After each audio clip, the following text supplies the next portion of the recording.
Os moabitas, eles procedem daquela relação que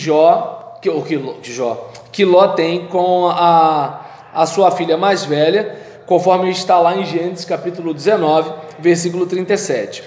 Então, praticamente, Moabe começou em Zoar, Gênesis 19, versículo 20 a 22, onde Ló e suas filhas, por permissão de Deus, se refugiaram após a destruição de Sodoma. A versão da Septuaginta diz que Moabe significa é de meu pai. Há, por exemplo, uma outra interpretação que poderia significar água de meu pai ou semente de meu pai. Moabe se limitava a leste do deserto sírio-arábico, região conhecida como deserto de Moabe, ao sul do ribeiro Zered, hoje chamado Vadi El-Essa, ao ocidente com o Mar Morto e o curso inferior do Jordão, e ao norte com os filhos de Amon. No seu maior esplendor, Moabe contou com um território grande, ou seja, 96 quilômetros de comprimento, norte-sul, por 57 de largura, leste-oeste. Dividia-se o território em três partes: terra de Moabe, entre o Arno e Jaboque, Deuteronômio capítulo 1, versículo 5, campos de Moabe, ao sul do Arno, de acordo com Rute, capítulo 1, versículo 2, e planície de Moabe, região do Jordão inferior, defronte a Jericó, conforme Números 22, versículo 1. Suas terras são férteis, bem irrigadas e de grande produção, como declara o livro de Rute. Vocês devem lembrar que o marido de Noemi, com Malom e Quilion, foram para Moabe quando veio a fome em Belém, né? E aí Betlehem, né, a casa do pão, ficou sem pão, e eles foram procurar pão na terra de Moabe. E assim, por quê? Porque diante daquela informação de que estava havendo fome na terra, vamos para um outro lugar, porque aquele outro lugar dificilmente vai quebrar.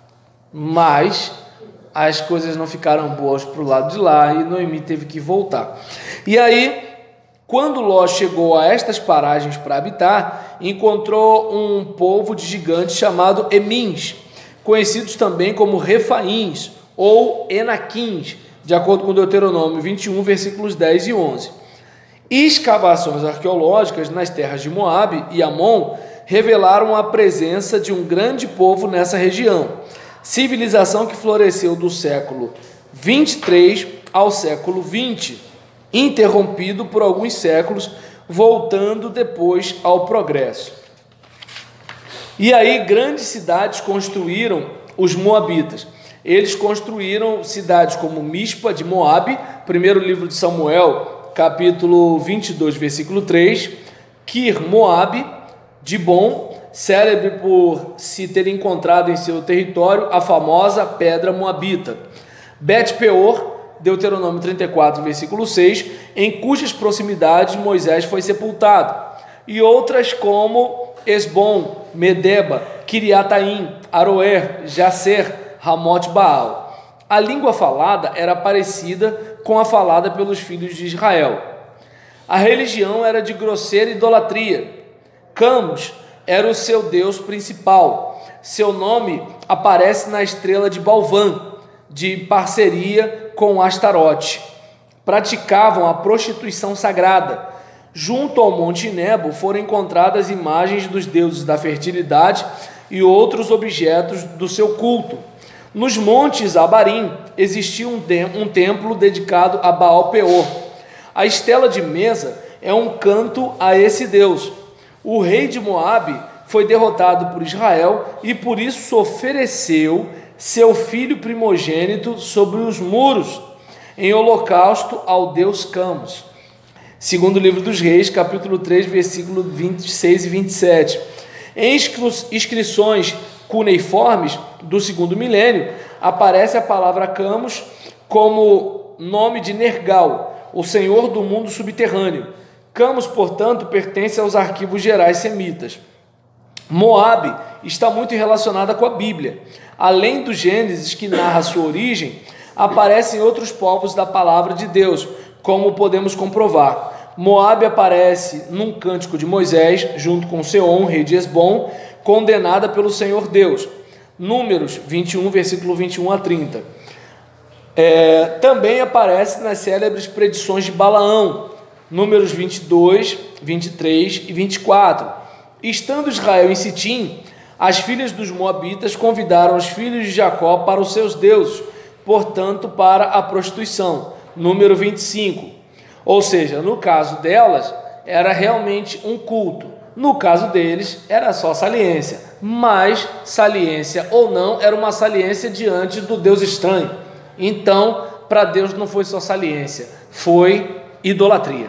E aí, seguindo para cá, a gente vai observar que por causa dessa infidelidade ao Senhor, morreram 24 mil israelitas.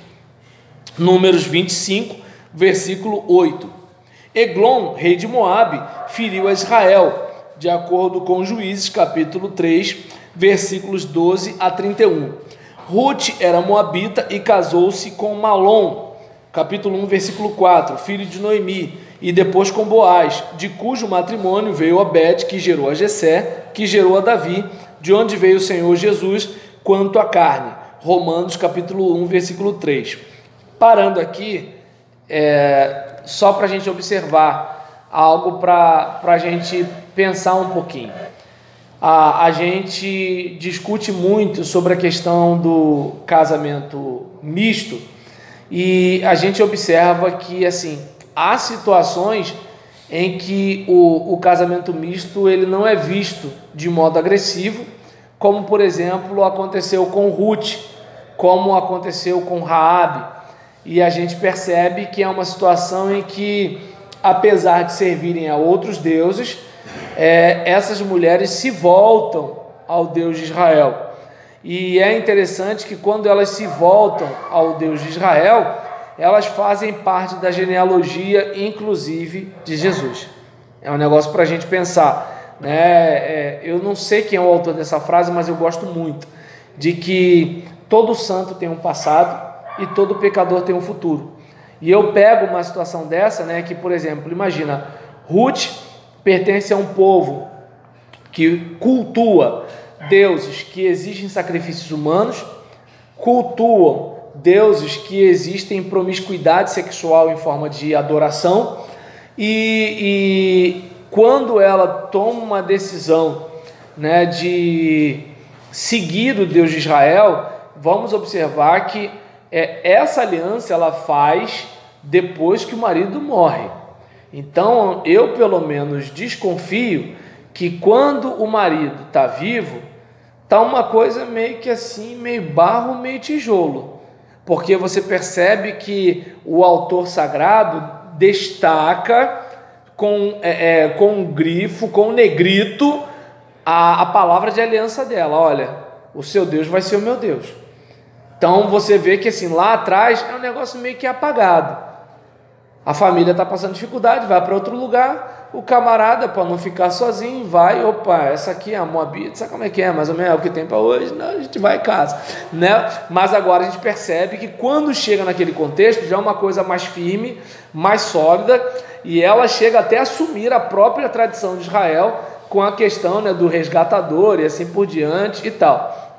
E a gente percebe que já é algo diferente quando acontece com Esdras e Neemias, que em Esdras e Neemias a gente percebe assim, olha, não, peraí, tem que largar esse pessoal aí. Neemias dá uma coça no pessoal e Esdras manda o pessoal despedir as mulheres, se separar das mulheres. Mesmo que Deus odeie o divórcio, parece que nesse caso Deus não odiou o divórcio, né? Então você percebe que há situações em que há casamento misto e é tranquilo, há casamento misto e há conflito. Há divórcio e é tranquilo, há divórcio e não é tranquilo. Então a gente percebe que assim, pegar o preto no branco só e sair falando no púlpito é fácil, mas é importante a gente analisar que há contextos e contextos. E a gente tem que analisar isso, inclusive para falar com as pessoas, e não apenas falar do divórcio em si, ou falar do casamento misto em si. Eu, pelo menos, sou do pensamento, quando se fala muito sobre o jugo desigual, eu fui educado na igreja que jugo desigual é quando uma mocinha da igreja namorava, né, um perdido filho do diabo, de Satanás, que está lá no mundão fora da igreja. Eu sou do raciocínio que casamento misto pode estar acontecendo dentro da igreja, porque às vezes aquele malandro que está lá cantando louvor, tá entendendo? Às vezes aquele camarada não tem nada de Jesus, ou aquela mocinha não tem nada de Jesus também, né? Em vez de ser filho de papai do céu, é filho de papai Satã, e aí é jugo desigual dentro da igreja. E aí, pastor, como é que você faz? Não sei, mas seu papel é proteger as ovelhas. Todo mundo é ovelha? Esse é o caso, né? Você é presidente da instituição, mas espiritualmente falando, você é pastor de ovelha. Aí é problema seu. Então vamos encerrar aqui, né? Então, perdão aqui, eu falei de Ruth e não fechei. Pera aí, eu sei que vocês vão lanchar, calma. Eu sei que vocês contrataram o moço da campainha ali. E aí, fechando aqui, falando sobre a questão de Moabe. Saul derrotou os moabitas em 1º livro de Samuel 14, versículo 47, Davi também os feriu em 2º livro de Samuel capítulo 8, versículo 2, Isaías e Sofonias cantam as ruínas de Moabe pelo mal que causou a Israel, Isaías 25, versículos 10 a 12, Sofonias capítulo 2, versículo 8 a 11, e finalmente Jeremias profetiza terror e destruição para Moabe em Jeremias 48. Então na semana que vem a gente vai falar sobre amonitas, edomitas, fenícios e sírios, beleza? Então, até semana que vem. Amém.